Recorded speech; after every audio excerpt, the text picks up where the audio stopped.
La nouvelle se répandit comme une traînée de poudre et surprit le monde entier. Un collectionneur israélien révélait l'existence d'une des plus troublantes découvertes archéologiques. En octobre 2002, un épigraphiste français, André Lemaire, authentifiait sur le côté d'un ossuaire du 1er siècle une inscription en araméen, la langue usuelle de la Palestine à l'époque du Christ, « Jacques, fils de Joseph, frère de Jésus ». L'ossuaire était-il authentique? Et s'il l'était, l'inscription l'était-elle également? Quels indices nous permettraient de lier ce Jacques, frère de Jésus, à Jésus de Nazareth? La mention d'un frère sur un ossuaire est un fait rarissime. Raison de plus, selon les ardents défenseurs de l'urne, pour affirmer que c'est bien du frère du Christ dont il s'agit, car seule la notoriété de Jésus pourrait justifier cette mention. Et certains se prennent à imaginer que l'ossuaire aurait pu contenir les restes de Jacques, le juste, frère de Jésus et premier chef de la communauté chrétienne de Jérusalem qui mourut en 72. Supercherie ou cadeau du ciel? Restez à l'écoute, le temps du générique, et nous en reparlons.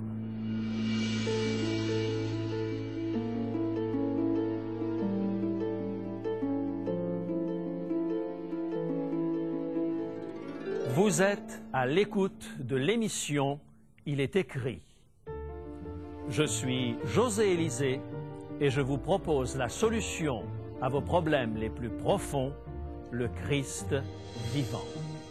Le sujet d'aujourd'hui, Jacques, frère de Jésus. Je me suis parfois demandé à quoi pouvait ressembler la maisonnée de Joseph et de Marie.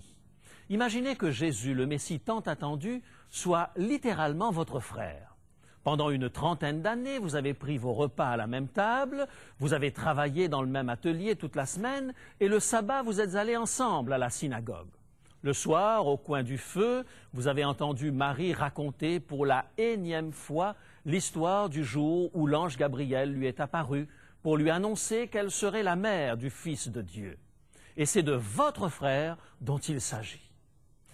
La Bible ne nous donne pas beaucoup de détails sur l'enfance et l'adolescence de Jésus. Nous savons que, quelque temps après la naissance de Jésus, la famille a dû s'exiler en Égypte.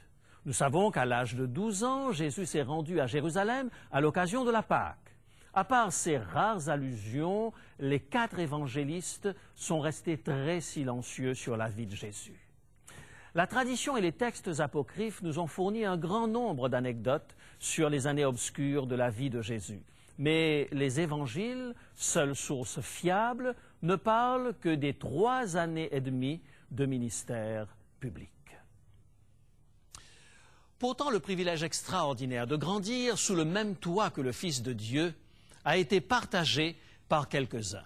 Car la Bible indique clairement que Jésus avait des frères et des sœurs. Par exemple, Matthieu, chapitre 13, à partir du verset 53, nous apprend ceci. Évangile de Matthieu, chapitre 13 et le verset 53.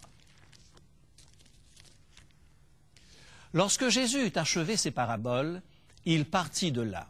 S'étant rendu dans sa patrie, il enseignait dans la synagogue, de sorte que ceux qui l'entendirent étaient étonnés et disaient « D'où lui viennent cette sagesse et ces miracles? N'est-ce pas le fils du charpentier? N'est-ce pas Marie qui est sa mère? Jacques, Joseph, Simon et Jude, ne sont-ils pas ses frères et ses sœurs? Ne sont-elles pas toutes parmi nous? D'où lui viennent donc toutes ces choses? » Leur question était simple. Comment se faisait-il qu'un garçon ordinaire, issu d'un milieu ouvrier tel que Jésus, puisse en connaître davantage que les chefs de la synagogue? Jésus menait une vie familiale aussi normale qu'elle pouvait l'être. Il avait des parents, des frères et des sœurs. Le nom de certains d'entre eux nous est parvenu, entre autres Jacques, celui dont on suppose que les os ont été déposés dans l'ossuaire en calcaire tendre, retrouvé à Jérusalem. Un ossuaire est une boîte destinée à recevoir les os rassemblés après une inhumation primaire d'une ou de plusieurs personnes. Ce rituel lui-même, l'ossilegium, était pratiqué au plus tôt 12 mois après l'inhumation primaire pour donner au corps le temps de se décomposer. L'ossuaire en question appartenait à un collectionneur privé de Tel Aviv. Il était supposé venir d'une tombe des environs du village de Silouane, dans la Jérusalem-Est actuelle. Jusqu'au moment où le temple de Jérusalem a été détruit par les Romains, les ossuaires étaient communément utilisés dans les milieux juifs. Lors d'un décès, le corps était déposé sur une tablette de pierre ou dans une niche creusée dans le roc ou le mur d'un cimetière, et 1 an plus tard, la famille récupérait les os et les disposait dans un ossuaire. De cette façon, la tombe était libérée pour d'autres ensevelissements, si besoin était. Ces ossuaires ont souvent été mis à jour, mais un ossuaire avec le nom de Jacques écrit dessus présentait un intérêt particulier pour les milieux chrétiens. Certes, Jacques était un nom commun au 1er siècle en Palestine, mais l'inscription araméenne sur la boîte rétrécit considérablement le champ d'investigation. Cela ne suffit pas pour faire de celui-ci le Jacques de la Bible, car ces 3 noms étaient couramment utilisés dans l'ancien Israël. Mais ce qui est surprenant, c'est la mention d'un frère. Les inscriptions sur les ossuaires incluaient presque toujours le nom du père, mais ne mentionnaient que très rarement le nom du frère.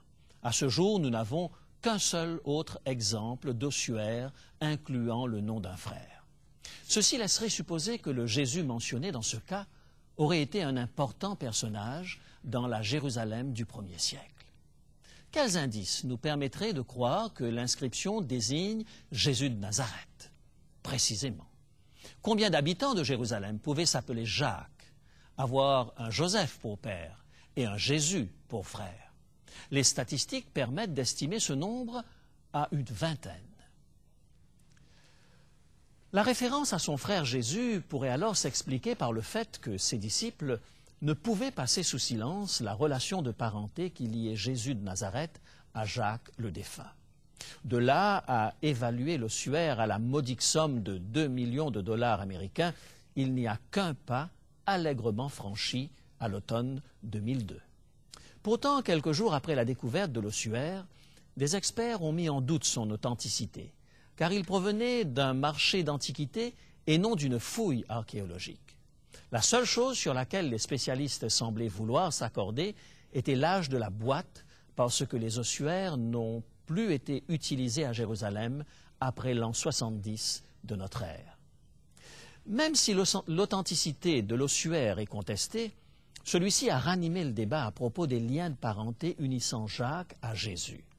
La Bible l'appelle le frère de Jésus, mais la tradition chrétienne a interprété cette relation d'au moins 3 façons différentes.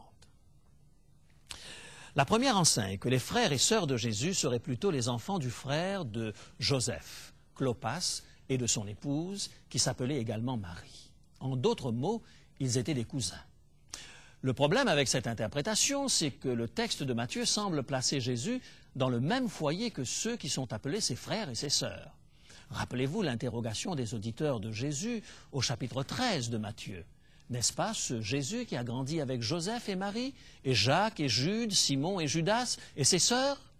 Il le replaçait dans le contexte de sa famille immédiate. Une seconde tradition enseigne que Jacques et les autres frères sont nés de Marie après la naissance de Jésus. Cette tradition s'appuie sur Luc chapitre 2, verset 7, qui précise que Jésus était le fils premier-né de Marie. D'où l'idée qu'il ait pu y avoir eu d'autres enfants. Par ailleurs, Matthieu, chapitre 1er, verset 25, précise que Joseph ne la connut point jusqu'à ce qu'elle eût enfanté un fils auquel il donna le nom de Jésus. Sous-entendu, ils ont vécu comme un couple normal après la naissance de Jésus. Pourtant, cette interprétation pose un double problème. En premier lieu, l'apôtre Jean, au chapitre 19 de son évangile, rapporte que Jésus confia sa mère à Jean. Or, Jean n'était pas un membre de la famille. Si Marie avait eu plusieurs garçons après Jésus, c'eût été leur responsabilité que de s'occuper d'elle. Ce texte semble suggérer qu'il n'y a pas eu d'autres garçons après Jésus. Le second problème posé par le fait que Marie aurait conçu d'autres garçons après la naissance de Jésus se trouve dans l'épisode rapporté au 3e chapitre de l'évangile de Marc, qui indique que ses frères se soient sentis à l'aise pour dissuader Jésus de poursuivre sa mission. Dans la culture hébraïque, il aurait été impensable que des frères puis-nés puissent agir de la sorte. La possibilité la plus plausible, selon les Écritures, serait que les frères et sœurs de Jésus aient été des enfants de Joseph nés d'un premier mariage. Cette interprétation est corroborée par le fait que Joseph n'est plus mentionné dans les Évangiles après la 12e année de Jésus, laissant supposer qu'étant plus âgé que Marie, il serait décédé pendant l'adolescence de Jésus. C'est la position adoptée par l'Église orthodoxe, ainsi qu'un petit nombre de protestants également. Mais une chose est claire, Jésus avait des frères et des sœurs, ou peut-être des demi-frères et des demi-sœurs. Et Jacques était l'un d'eux. Il eut le privilège de grandir auprès de Jésus et fut témoin des années obscures de la vie de Jésus. L'apôtre Jean nous rapporte dans son évangile un récit troublant survenu au moment de la fête des tabernacles où les frères de Jésus ont voulu le pousser à manifester sa messianité. Voici comment la Bible nous le raconte dans l'évangile de Jean, chapitre 7, les versets 3 à 5. Évangile de Jean, chapitre 7, les versets 3 à 5. Et ses frères lui dirent, « Pars d'ici et va en Judée, afin que tes disciples voient aussi les œuvres que tu fais. Personne n'agit en secret lorsqu'il désire paraître. Si tu fais ces choses, montre-toi toi-même au monde. » Car ses frères non plus ne croyaient pas en lui. L'évangéliste Marc précise que les parents de Jésus, ayant appris ce qui se passait, vinrent pour se saisir de lui, car ils disaient « il est hors de sens ». Comment se pouvait-il que ses propres frères n'aient pas cru en lui, malgré le témoignage de Marie, qui avait reçu de la part de l'ange Gabriel l'assurance que son fils était le Messie, et le témoignage de Joseph, à qui l'ange de l'Éternel avait annoncé que Jésus était conçu du Saint-Esprit. Vivre dans la proximité physique de Jésus ne semble pas être une garantie que nous acceptions sa messianité. L'apôtre Paul nous avertit dans sa première épître aux Corinthiens, au chapitre 10, les versets 11 et 12.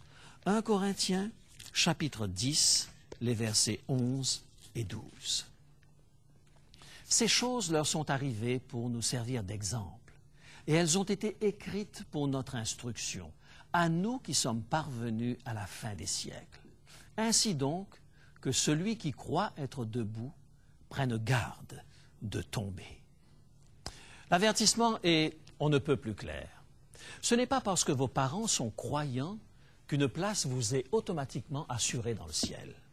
Le fait d'être né dans un foyer chrétien ne fait pas de vous ipso facto un chrétien. Ce qui compte, ce n'est pas d'être proche de Dieu, mais d'avoir une relation personnelle avec lui.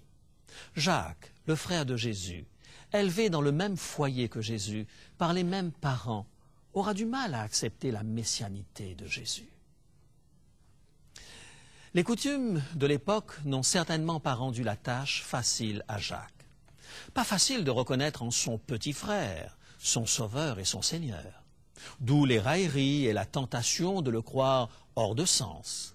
Quel événement allait amener Jacques à modifier son jugement, à devenir l'un des piliers de l'Église primitive? Car dans Actes chapitre 15, nous le voyons présider le premier concile, et tous les apôtres, y compris l'apôtre Paul, vont se rallier à son verdict au sujet de la circoncision. Il est réconfortant de lire sous sa propre plume dans l'épître qui porte son nom le changement survenu dans la vie de ce frère de Jésus. Jacques, chapitre 1er, verset 1er. Épître de Jacques, chapitre 1er et le verset 1er. Jacques, serviteur de Dieu et du Seigneur Jésus-Christ, aux 12 tribus qui sont dans la dispersion, salut. Jacques ne se présente pas comme le frère de Jésus, mais comme serviteur de Jésus-Christ. Dans la version originale, le mot grec utilisé est doulos, ce qui veut dire esclave. Le frère qui se moquait de Jésus et le poussait à prouver sa messianité déclare maintenant volontairement être son esclave. Entre-temps, quelque chose de dramatique s'était produit qui avait changé son état d'esprit, comme celui du monde entier d'ailleurs à propos de Jésus. Le catalyseur de ce changement, mes amis, c'est la croix. Jusque-là, l'histoire des religions n'avait été qu'une longue suite de tentatives infructueuses de l'homme pour atteindre Dieu. Mais la croix nous révèle un Dieu qui se met au niveau de l'homme. Il est difficile de se tenir au pied de la croix et de rester insensible. Chaque fibre de votre être, que vous soyez croyant ou non, crie sa révolte contre l'injustice et le mépris de la vie manifesté par ceux qui ont crucifié Jésus. Et si vous êtes croyant, vous ne pouvez vous empêcher de vous dire que ce sont vos péchés qui l'ont cloué à la croix. C'est au pied de la croix que vous commencez à comprendre combien Dieu vous aime et vous attire à lui. Quand j'aurai été élevé de la terre, dit Jésus dans l'évangile de Jean, au chapitre 12 et le verset 32, j'attirerai tous les hommes à moi. Quel est l'événement qui a produit ce revirement chez Jacques? C'est exactement le même qui vous interpelle aujourd'hui, la croix. Jacques a rencontré le Sauveur crucifié et ressuscité, et il a compris que Jésus était plus que son frère de sang. La Bible est très discrète sur l'expérience de conversion de Jacques, mais un unique passage de la première lettre de Paul aux Corinthiens nous permet d'affirmer que Jacques a connu lui aussi son chemin de Damas. Première lettre de Paul aux Corinthiens, chapitre 15 et le verset 3. 1 Corinthiens, chapitre 15 et le verset 3. Je vous ai enseigné avant tout, comme je l'avais aussi reçu, que Christ est mort pour nos péchés, selon les Écritures, qu'il a été enseveli et qu'il est ressuscité le troisième jour, selon les Écritures, et qu'il est apparu à Céphas, puis aux 12. Ensuite, il est apparu à plus de 500 frères à la fois, dont la plupart sont encore vivants et dont quelques-uns sont morts. Ensuite, il est apparu à Jacques, puis à tous les apôtres. Tout comme Paul, qui n'avait pas reconnu la résurrection de Jésus, une apparition personnelle et individualisée de Jésus à son frère va amener Jacques, tout comme des millions d'autres pécheurs, à accepter Jésus comme son Seigneur et Sauveur.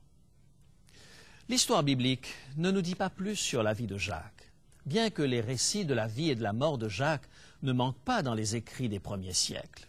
Un écrivain du IIe siècle, Hégésippe, nous rapporte que Jacques, après avoir vécu une vie pure et sainte, ne buvant point de liqueur forte, ne se nourrissant pas de viande et priant si souvent que ses genoux étaient devenus aussi cagneux que ceux d'un chameau, paya de sa vie sa dévotion à Jésus de Nazareth.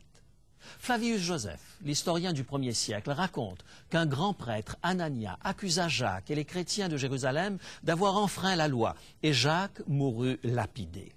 Une autre tradition veut que Jacques, après avoir gagné beaucoup de personnes à la foi, y compris des gens de la classe dirigeante, ait été sommé par les scribes et les pharisiens de renier sa foi dans le temple de Jérusalem. Jacques monta jusqu'au pinacle du temple, mais au lieu de renier sa foi, affirma publiquement que son frère était le Christ. Selon l'écrivain chrétien Hégésippe, ils montèrent et jetèrent l'homme juste en bas et se dirent les uns aux autres, « Allons, lapidons ce Jacques le juste. » Puis ils le lapidèrent, car la chute ne l'avait pas tué. Mais Jacques, s'agenouillant, dit, « Je t'en supplie, Seigneur Dieu notre Père, pardonne-leur, car ils ne savent ce qu'ils font. » Et l'un d'entre eux prit son bâton de foulon et frappa l'homme juste à la tête. C'est ainsi qu'il mourut martyr. Il fut enterré là, au pied du temple, et son monument subsiste encore. Se pourrait-il que les ossements de Jacques aient été recueillis de ce lieu et transférés dans cet ossuaire de calcaire tendre? Au risque de vous décevoir, je dois à la vérité historique de concéder avec le quotidien Le Monde que le texte retrouvé sur cet ossuaire est un faux en écriture. Voici un extrait d'un article publié dans le quotidien Le Monde sous la plume de Pierre Barthélemy en date du 21 juin 2003. La mention « Jacques, fils de Joseph, frère de Jésus » sur cette urne du 1er siècle est apocryphe. L'inscription était trop belle pour être vraie.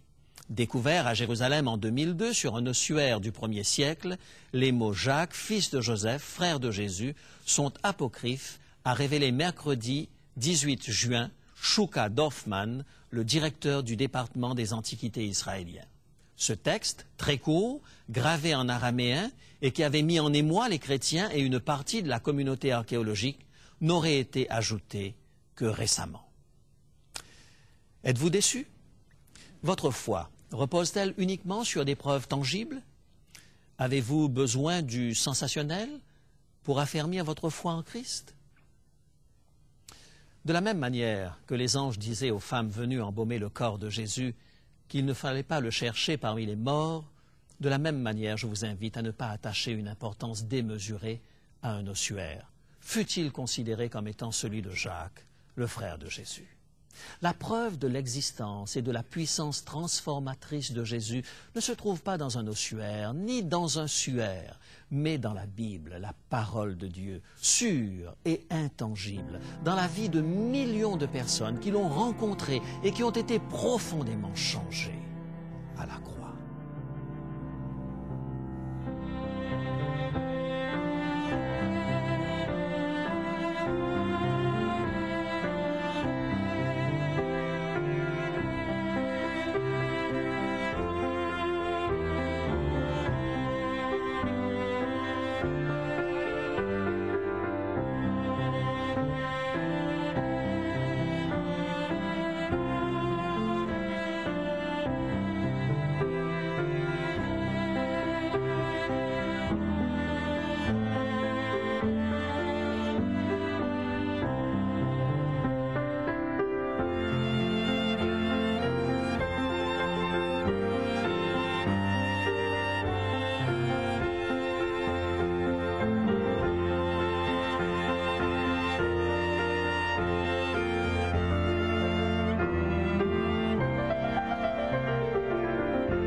Mes amis, pourquoi ne pas laisser le Christ ressuscité vous transformer vous aussi, comme il l'a fait pour des millions de personnes tout au long des 2 millénaires passés?